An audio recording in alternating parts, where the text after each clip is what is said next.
Vacations are hard to come by nowadays. I'm kind of lucky where I have this little slice of paradise just walking distance from my house. But eventually, we'll be going out on vacations again to beautiful beaches, and when you do, I have a couple suggestions. Basically, what I see is when guys pack for vacation, they just pack some athletic wear, and that's it.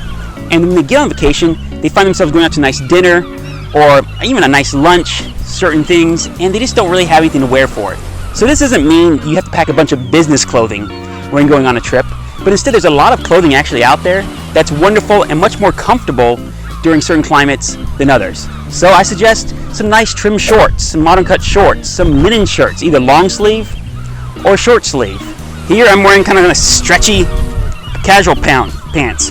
With this basket weave sport coat, I can be more comfortable out here in the sun. Now, if you're going to more of an evening social event, that's when it might make sense to actually pack maybe a sport coat or at least some really nice stuff, because the chances are, if you're going to a nice dinner, your wife is spending an hour and a half getting ready, she's doing her makeup, she brought a couple of dresses to choose from, and then we don't want you showing up with, like a golf shirt on and a pair of sneakers. Instead, go the extra mile, pack a nice outfit, and you'll really enjoy that evening, and you'll look back on those pictures of you all both looking good for years to come. Whew. Well, I'm about done. Time to get back to work.